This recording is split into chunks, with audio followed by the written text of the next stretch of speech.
Hey guys, about a couple of years ago, Laura and I tackled New Zealand's biggest gap year, in which we challenged ourselves to tackle 365 activities in New Zealand in only 365 days. It was epic, and this is day 4. And you're gonna see what happens when a tour goes really wrong. We are canyoning in the Coromandel. Check it out.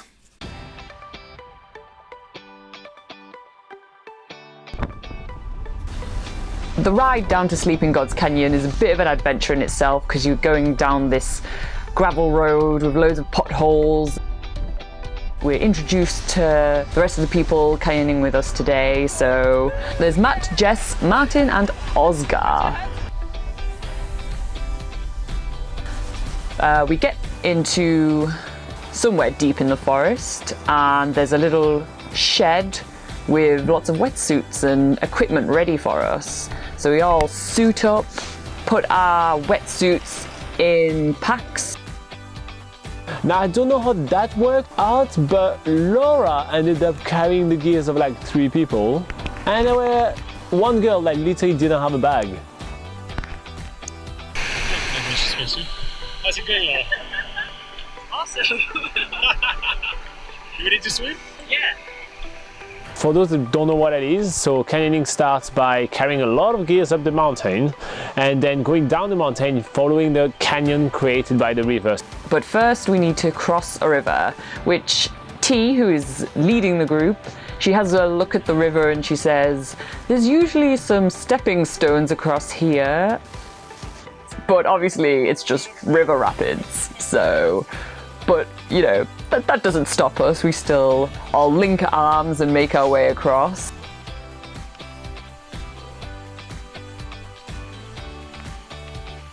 The current was actually incredibly high. I mean, looking back at the pictures, it just looked like we were in a half-knee deep water and like beaching like the babies.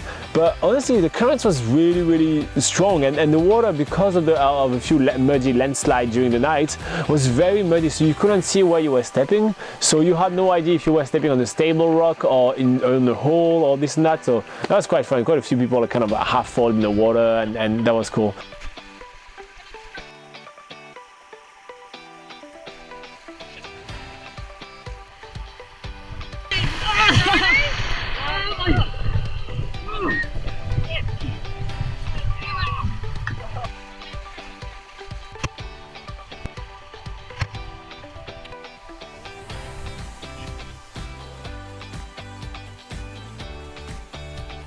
She's like, oh, I'm not sure about this. I'm gonna go back and see Wayne, who is meant to be meeting us later in the track, because the water level is much higher than they anticipated. So she just, you know, basically skips back across the river, really putting us to shame that we all had to link arms, and she's like a, you know, small woman just skips her way across, while Wayne just basically wades through the rapids like it's nothing, and he's carrying like 2 massive backpacks, and he's just like proper hench and like wading across the river like the river was his bitch. They come back and say to us that it is too dangerous to canyon today, but they were happy to give everyone a full refund, but they still wanted to take us up to the valley entrance anyway if we wanted to. It was up to us what we wanted to do, and which was really amazing, like actually how much time they spend with us today and still giving us a refund because we can't do the full canyoning. We find out later that, yeah, we end up doing a lot today anyway, so it was still an adventure in itself.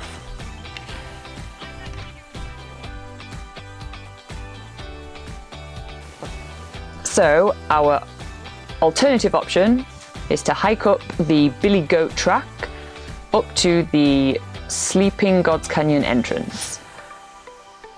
Started hiking up through thick rainforest, a lot of mud. It was pretty intense mud-wise, yeah, but it was really cool.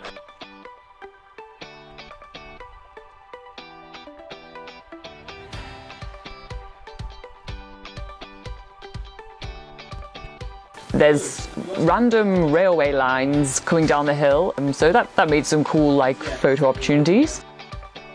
And along the way there's loads of openings for views of waterfalls, and T and Wayne are showing us like, oh, here, this is the waterfall we would be abseiling down, and it looks really amazing. We would love to come back another time and do the whole canyoning.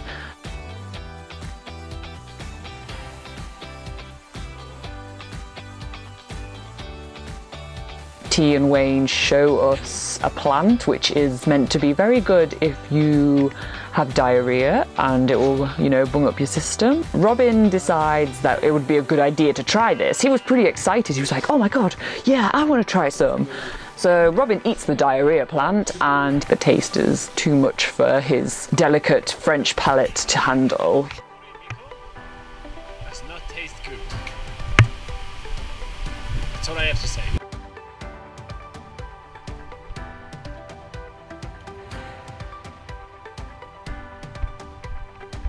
We finally reached the top of the Billy Goat track. There's a river. And then Wayne and T says, you know what, the water level is kind of all right. Let's go down, let's go check out a few waterfalls. We start to do a bit of a river scramble, and all of a sudden the river just drops into a cascade of different waterfalls, and everyone just gets all giddy like they're kids, like, oh my god, I can't wait to scramble down there.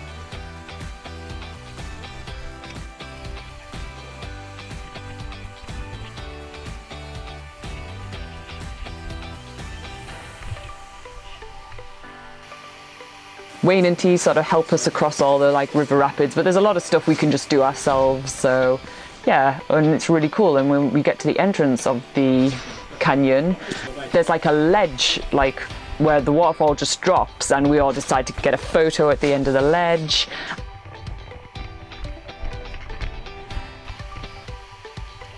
And so we scramble our way back up the river, which is just as fun. It's just as much of a scramble up the waterfall is as fun as coming back down it again. And we just get to the river, and T and Wayne suggest that we have some lunch, and T has made some really nice sandwiches. They're like, these are sandwiches with 3 slices of bread in what Ross from Friends would call the moist maker.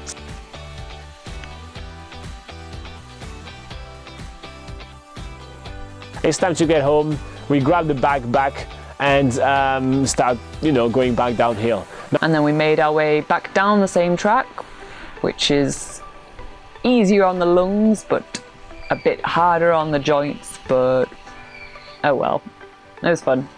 And yeah, it's easy, fun. I mean, honestly, I cannot believe those guys gave us our money back.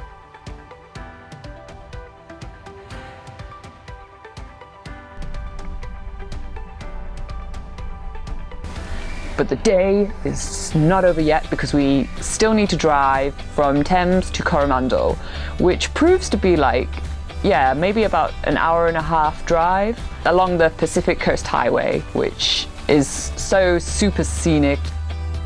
So Coromandel town is the last town in the northern part of Coromandel, then the rest is all bush.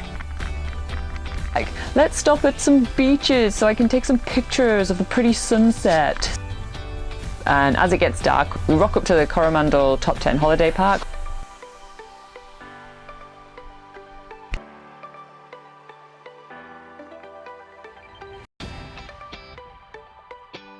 Alright, so as per usual, we're going to check out some questions that we had on the video, and I know, I mean, it wasn't the most exciting videos. You got to see basically what happened when a tour is simply just not safe to operate, but one of the main questions that we got on the video is, did we get our money back? So I'll be pleased to tell you that everybody in the tour actually got a full refund. They really did not have to do that. They could have given us a partial refund or no refund at all, to be fair. They still gave us, you know, most of the day tour. We got to see a lot of stuff, and we spent a long time with those guys. So I really feel like they really did not have to do that, but the team over there was absolutely fantastic, and I'm so thankful that we actually got to spend time with them and to showcase their amazing tour. And actually the week after, we heard that they did tour every single day of the week, and they actually had amazing weather. So it was just a bit of bad luck from us, and that's one thing about the New Zealand weather. You can always count on it for, you know, being a little bit cheeky and find something to you know, to annoy you a little bit. But the thing is, with the New Zealand weather, it's so changeable that you can't really decide on cancelling a tour as an operator or even as a traveler. You can't really decide, I'm not going to do this activity until literally right on the day. Because we are, you know, New Zealand is kind of a really small island, you figure that the weather changes a lot and passes through really quickly. And there is a saying in this country that says there is 4 seasons in one day. And you'll see that throughout New Zealand's biggest gap year, when we're going to be looking back at all those episodes. You guys are going to see that the weather plays a major part in our trip, like a lot, but it never for the worst. It obviously, you know, sometimes cancelled shows like that, but we had an amazing day with them, and sometimes we just have to move a few things around. But other than that, we still get to do so much in New Zealand despite the weather. So don't be too afraid. Don't be scared of traveling in New Zealand in winter or in autumn or in spring. It's not just summer that has amazing experiences in New Zealand. On top of that, the weather in summer is also quite changeable. So again, yes, everybody got a refund. No, they didn't have to give it, but they chose to because they're really nice people.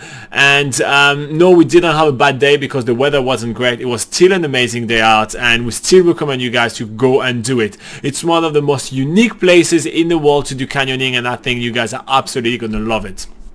Now, if you are currently planning your trip to New Zealand and have some questions, we are live on YouTube every single Sunday at 8 a.m. New Zealand time. You can leave your questions for us to cover then in the comments of any of our videos, or you can just join us live 8 a.m. New Zealand time on Sundays. It's probably Saturday on your side of the world. If you find this video useful and all our hard work and content useful, just click like. It's a great way for you to tell YouTube that this video was actually useful, and it's a great way to reward us for all our hard work. Every time we get a like, we're like, oh cool, someone did like our video. We really love that.